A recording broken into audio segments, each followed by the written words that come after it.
Now, in an unexpected turn of events, a somber funeral service in honor of a 94-year-old ex-police chief inspector was interrupted when certain individuals and some police officers from the Kukia family in Amutino within the Citi South municipality forcefully took away the casket containing the body of the ex-police chief inspector. The disruption arose from a disagreement between the deceased children, who emphasized their father's wish to be buried at his desired place of rest, and his brothers, who insisted on burying him in their hometown despite a contentious land dispute. The children of the late ex-police chief said they will do all they can to ensure their father's wish is fulfilled. Citi News' Desmond Selassie Ago has the rest of the story.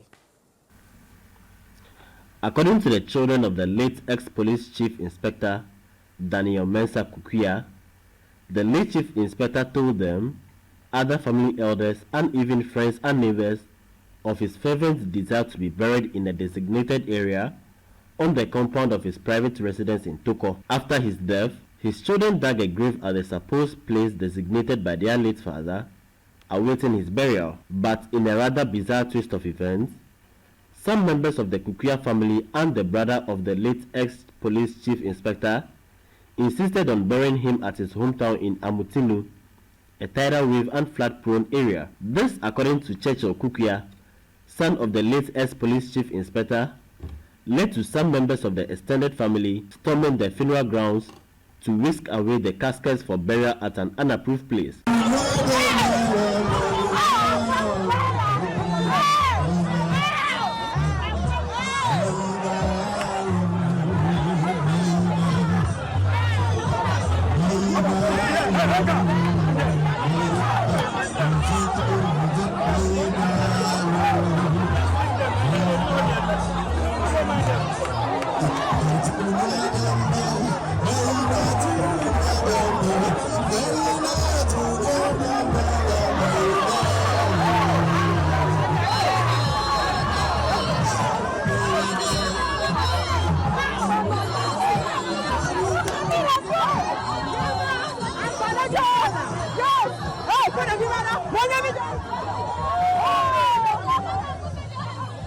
Churchill said, the unfortunate incident has brought shame to himself and the family.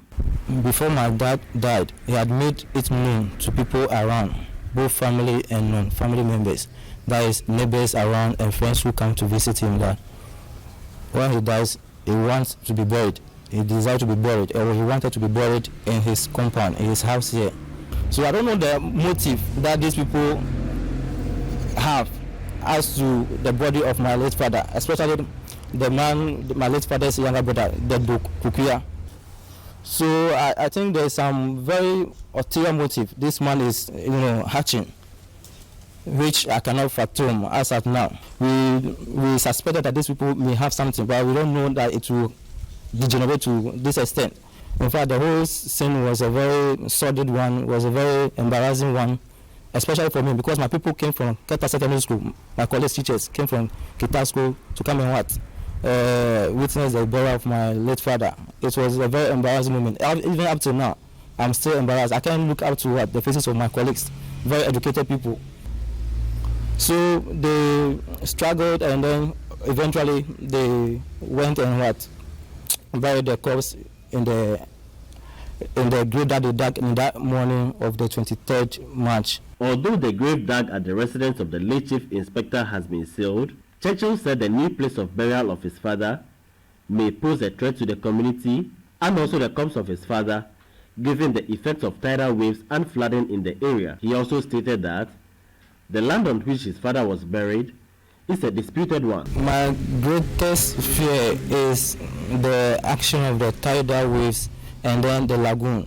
From where he was buried, the distance between the grave to the lagoons, I don't think it's even up to 10 or 5 meters, between 10 and 5 meters from the lagoon. Recently, when the Akosobo Dam became flood, was overflowing, it affected those areas all. So, anything could happen, and that whole area could get flooded again, either from the seaside or from the lagoonal environment, could lead to flooding of the grade. Another worry too is that these people did not seek any approval from the environmental health people before what digging the grave and burying the body over there. There was no environmental health assessment to ascertain whether the area is suitable for a burial, or for a body to be buried there. No permit was granted. No burial permit was granted to them. So they took they used their own power. So I want the law to deal with those people drastically. Although police were at the scene when the incident occurred, they are yet to make any arrests or comments on the issue. Meanwhile, the children of the late ex-police chief inspector said they will do everything to ensure the will of their father is fulfilled. Churchill Kukuya called for the exhumation of the body and also petitioned the appropriate authorities to investigate the incident. For his will to be fulfilled, that means there must be an exhumation. So the body must be exhumed and be buried at the appropriate site, or the site that he has chosen, or he chose when he was alive. And that place is taken here. So this grave you see behind me is the grave dug by children of the late ex-chief inspector of police, Daniel Mensah Kukuya, where he is supposed to be buried according to what he wrote down. Meanwhile, some members of the family have also decided to bury him at their hometown and on a disputed land which the children say they are worried about in the near future. They are therefore calling on the appropriate authorities to act immediately to prevent any untoward or unwanted misunderstanding on the land. Reporting for Citi News from Toko in the Ketu South municipality of the Volta region, I'm Desmond Salasiago.